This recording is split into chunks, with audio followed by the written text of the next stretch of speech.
ये आकाशवाणी है। प्रस्तुत है कार्यक्रम न्यू इंडिया समाचार।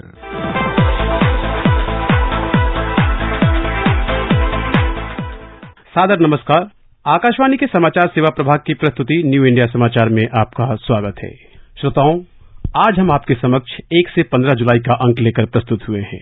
6 वर्ष पूर्व 30 जून और 1 जुलाई की मध्यरात्रि का दुर्लभ संसद सत्र, तमाम मीडिया इसे दूसरी आजादी के रूप में दिखा रहा था। तत्कालीन राष्ट्रपति प्रणब मुखर्जी और प्रधानमंत्री नरेंद्र मोदी ने संसद के केंद्रीय कक्ष से बटन दबाकर देश में एक कर प्रणाली व्यवस्था को लागू किया। जीएसटी लागू होने के दिन से ही हालात में आमूलचूल परिवर्तन आया। इसने सिद्ध किया कि एक स्थिर, निर्णायक, सही नीयत से चलने वाली सरकार ही विकास को अभूतपूर्व गति देती है। अर्थव्यवस्था के लिए गेम चेंजर और व्यापक प्रभाव वाला कदम बनी जीएसटी ने एक राष्ट्र एक कर की परिकल्पना को साकार किया है। जबकि जीएसटी काल के पहले देश में वस्तुओं पर भारी टैक्स लगा हुआ था, अब जब स्वतंत्र भारत के सबसे बड़े आर्थिक सुधार के रूप में जीएसटी नित नई सफलता की गाथा लिख रहा है, तो ऐसे में इस यात्रा को जानना समझना जरूरी हो गया है। आज 1 जुलाई है और जीएसटी के 6 वर्ष की यात्रा ही इस बार के अंक में हमारी आवरण कथा बनी है। इस सुधार ने भारत को समान कर प्रणाली के एक सूत्र में बांधा है। छोटे हो या बड़े, करोड़ों व्यापारी आज सहजता से व्यापार कर रहे हैं। एक कर प्रणाली से रिटर्न फाइल करने की व्यवस्था सहज और सुगम हो गई है। इस व्यवस्था से राष्ट्र निर्माण का नया आर्थिक मार्ग प्रशस्त हुआ है। जीएसटी ने न सिर्फ सरकारी खजाने को फायदा पहुंचाया, बल्कि देश के विकास को भी गति मिली। व्यापारी वर्ग से लेकर आम लोगों के जीवन को भी इस जीएसटी ने आसान बनाया है। जीएसटी का महत्व उन्हीं के शब्दों में कुछ इस तरह समझा जा सकता है। अहमदाबाद की रहने वाली पावनी बेकरी अग्रवाल को जीएसटी में काफी फायदा नजर आता है। उनका मानना है कि जहां निर्माण होता है, वहां से लेकर हर कदम पर इतना ज्यादा अप्रत्यक्ष कर था कि जब उत्पाद बाजार में आता था, तब उपभोक्ता के लिए वह काफी महंगा हो जाता था। साथ ही कर का ढांचा भी जटिल हो जाता था। वह कहती हैं, जीएसटी आने से अब इस तरह की समस्या नहीं है। दूसरा यह है कि इससे जीडीपी में भी लाभ होगा और काले धन पर भी रोक लगेगी। हिमाचल प्रदेश के एक व्यापारी भी जीएसटी लागू होने से काफी खुश नजर आ रहे हैं। वह बताते हैं, जीएसटी के माध्यम से एक अच्छी शुरुआत हुई है। पहले जहां अपने माल के लिए कई दिन इंतजार करना पड़ता था, वहीं अब यहां से बिल भरने के बाद सीधे हमारे पास हमारा सामान पहुंच जाता है। अब देरी नहीं होती है। उनका मानना है कि इससे आम लोगों से लेकर व्यापारी तक दोनों को लाभ मिला है। इच्छा और स्थिरता मिलकर बनते हैं संकल्प। वैसे ही संकल्प और पुरुषार्थ मिलकर सिद्धि का निर्माण होता है। इसी मंत्र के साथ 1 जुलाई यानी इसी तारीख को 6 वर्ष पूर्व भारत में अर्थनीति के नए अध्याय का सूत्रपात हुआ था, जो भारत के आर्थिक परिदृश्य में मील का पत्थर सिद्ध हुआ है। इसने करों की संख्या, अनुपालन बोझ और आम आदमी पर समग्र कर बोझ में कमी की है, जिससे पारदर्शिता, अनुपालन और समग्र संग्रह में काफी वृद्धि हुई है। यानी जीएसटी राष्ट्र निर्माण में सहयोग का एक माध्यम बनकर आया है और 1 जुलाई 2017 की तारीख ने नई दिशा, नई गति, नए उमंग के साथ देश के सामान्य लोगों को ईमानदारी के उत्सव से जोड़ दिया है। यह संभव हुआ है तो केवल केंद्र के मौजूदा नेतृत्व की इच्छा शक्ति और राजनीति में आई स्थिरता के कारण, जिसने संकल्प का रूप लेकर पुरुषार्थ के जरिए सर्वसम्मति का वातावरण बनाकर 17 वर्ष की जीएसटी की यात्रा को यथार्थ में बदल दिया। दरअसल जीएसटी एक ऐसा महत्वपूर्ण कर सुधार है जिसने ईज ऑफ डूइंग बिजनेस को बढ़ावा दिया और एक राष्ट्र एक कर की परिकल्पना को साकार किया। जीएसटी देश की आजादी के बाद का सबसे महत्वपूर्ण आर्थिक सुधार है, जिसका सकारात्मक प्रभाव अर्थव्यवस्था और उत्पादन के सभी कारकों पर पड़ा है। जीएसटी केवल एक कर सुधार नहीं है, बल्कि यह सरदार पटेल के सपनों को साकार करते हुए एक भारत श्रेष्ठ भारत का सर्वोत्तम उदाहरण बना है। इसलिए प्रधानमंत्री नरेंद्र मोदी कहते भी हैं कि जिस प्रकार सरदार पटेल ने 500 से अधिक रियासतों को मिलाकर भारत को विश्व के सबसे बड़े लोकतंत्र के रूप में स्थापित किया था, उसी प्रकार जीएसटी ने भी देश को आर्थिक रूप से एकीकृत कर दिया है। आइए सुनते हैं जीएसटी पर प्रधानमंत्री नरेंद्र मोदी के विचार। जीएसटी न्यू इंडिया की एक टैक्स व्यवस्था है। जीएसटी डिजिटल भारत की टैक्स व्यवस्था है। जीएसटी सिर्फ ईज ऑफ डूइंग बिजनेस नहीं है, GST way of doing business की भी एक दिशा दे रहा है। जीएसटी सिर्फ एक टैक्स रिफॉर्म नहीं है, लेकिन वो आर्थिक रिफॉर्म का भी एक अहम कदम है। जीएसटी आर्थिक रिफॉर्म से भी आगे एक सामाजिक रिफॉर्म का भी एक नया तबका जो एक ईमानदारी के उत्सव की दिशा में ले जाने वाला ये बन रहा है।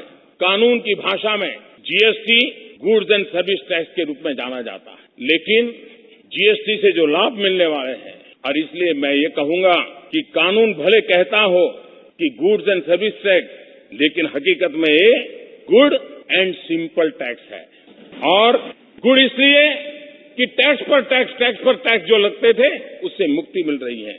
जीएसटी के बाद न सिर्फ व्यापारियों एवं उद्यमियों को sales tax, service tax, excise, entry tax, चुंगी, परचेज टैक्स, एंटरटेनमेंट टैक्स जैसे तमाम अप्रत्यक्ष करों की परेशानियों से छुटकारा मिला है, बल्कि इससे राज्यों के राजस्व के साथ साथ केंद्र के राजस्व में भी वृद्धि हुई है। एक अर्थ क्रांति के रूप में जीएसटी ने लंबी छलांग लगाई है। अप्रैल 2023 में सकल जीएसटी संग्रह अब तक का सबसे अधिक 1,87,035 करोड़ रुपए रहा, जो अप्रैल 2022 के अब तक के 1,67,540 करोड़ रुपए के सर्वाधिक संग्रह से अधिक है। एक अनुमान के मुताबिक देश में 8 करोड़ यानी आबादी का 11% व्यापारी वर्ग है, जिन्हें जीएसटी ने प्रत्यक्ष अप्रत्यक्ष रूप से लाभ पहुंचाया है। जीएसटी से ग्राहक के खर्च में कमी तो बचत में वृद्धि हुई है। उपभोक्ता उत्पादों पर टैक्स का बोझ कम हुआ है। दैनिक प्रयोग की वस्तुओं पर टैक्स की दरों में कमी हुई है। वित्त मंत्रालय के एक अध्ययन के मुताबिक मासिक घरेलू खर्च पर 4% की बचत हो रही है। जीएसटी अब एक ऐसा सुधार बन चुका है जिसने ईज ऑफ डूइंग बिजनेस को बढ़ावा दिया है। इस सुधार ने भारत को समान कर प्रणाली के एक सूत्र में बांधा है। इससे देश में कारोबारी गतिविधियां बढ़ी हैं, आर्थिक समृद्धि का नया दौर आया है और देश की जीडीपी में लगातार बढ़ोतरी हो रही है। अगर इसे आसान शब्दों में कहा जाए तो जीएसटी प्रणाली से भारत में कर व्यवस्था सुगम हुई है। कारोबारियों में नया भरोसा जागा है। भारत में व्यापार करना आसान हुआ है। इतना ही नहीं, अमृत लक्ष्य के साथ आगे बढ़ रहा भारत 5 ट्रिलियन की अर्थव्यवस्था और विकसित भारत बनने के जिस लक्ष्य को लेकर अग्रसर है, उसमें जीएसटी मील का पत्थर साबित होने वाला है। गुड्स एंड सर्विसेज टैक्स यानी जीएसटी को 1 जुलाई 2017 से लागू किया गया था। आज ही इसके 6 वर्ष पूरे हुए हैं। इसकी सफलता को बेहतर समझने के लिए पूरी यात्रा को जानना जरूरी है। जीएसटी से पहले भारत में दुनिया की सबसे खराब अप्रत्यक्ष कर व्यवस्था थी। केंद्र और राज्य सरकारों को भी कई तरह के टैक्स लगाने के अधिकार थे। कुल मिलाकर 17 तरह के बड़े टैक्स थे।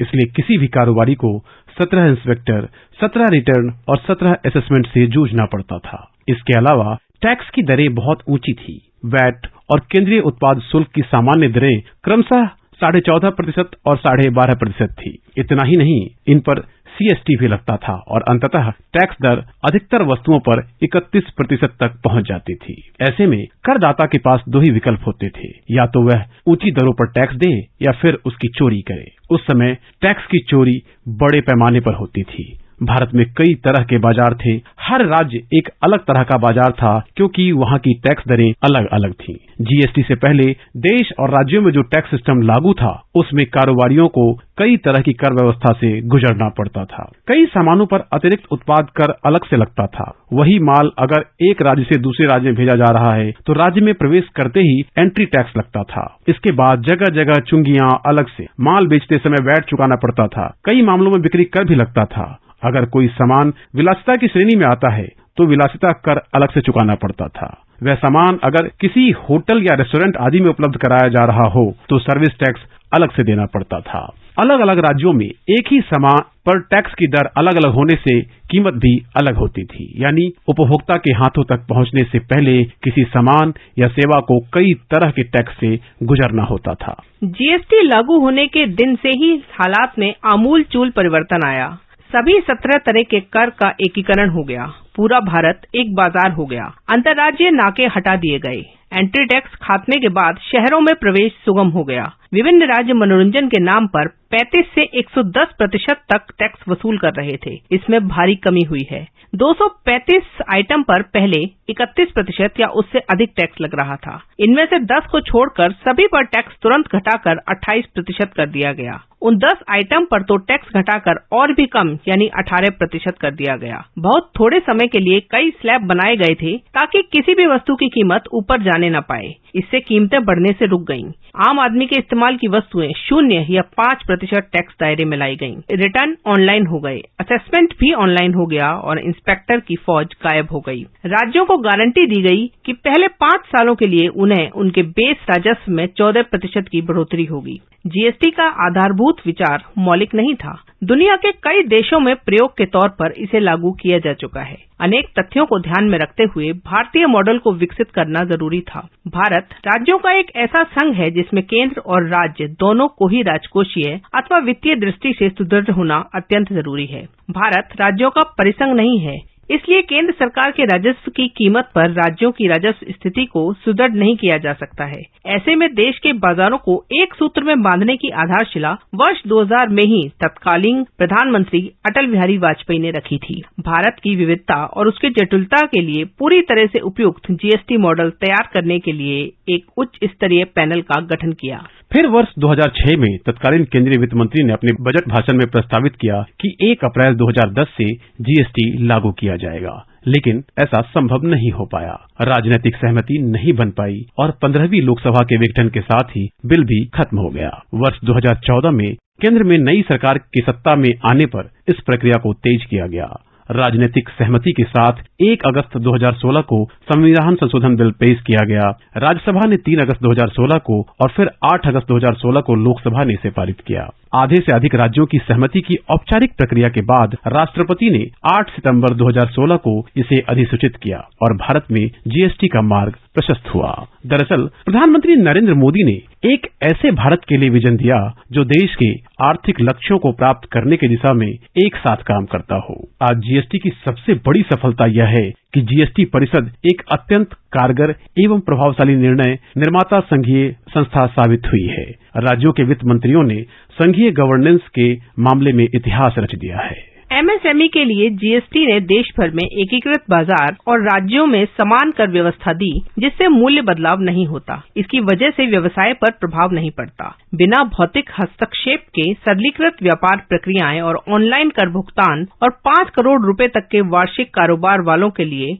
ऑनलाइन रिफंड प्रोसेसिंग की व्यवस्था की गई। अब अधिकांश एमएसएमई ऑनलाइन दुनिया में प्रवेश कर रहे हैं। एक सर्वेक्षण के मुताबिक 90% उद्यमियों ने माना कि जीएसटी से बाधाएं कम हुई हैं और व्यवसाय करना आसान हुआ है। माल और सेवाओं की लागत में कमी आई है। कंपनियों को आपूर्ति प्रणाली सुव्यवस्थित करने में मदद मिली है। कर अनुपालन और ई चालान सुविधाओं का स्वचालन हुआ है। जीएसटी का टैक्स बेस दोगुना हो गया है। वस्तुओं की आवाजाही में तेजी आई है। रिफंड अब जल्दी आता है। टैक्स में कमी से उपभोक्ताओं को राहत मिली है। देश में जीएसटी से होने वाले अनेक लाभों और देश में इसकी राह किस तरह आसान बनी, इस पर हम कल भी चर्चा जारी रखेंगे।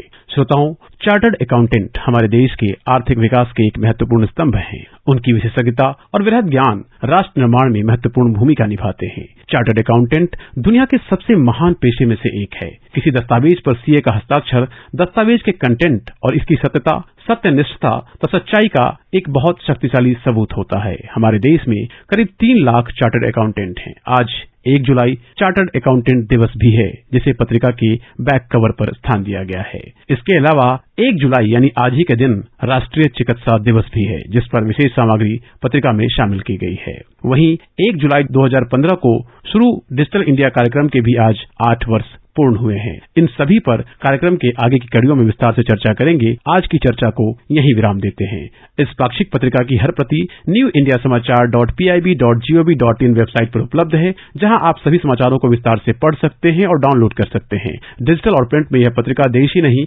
विदेशों में भी अपनी अलग पहचान बना चुकी है। इसका ट्विटर हैंडल NISPIB इंडिया है। इसके अलावा आप हमें response-nis@pib.gov.in पर ईमेल के जरिए अपना सुझाव भी भेज सकते हैं। तब तक के लिए धन्यवाद।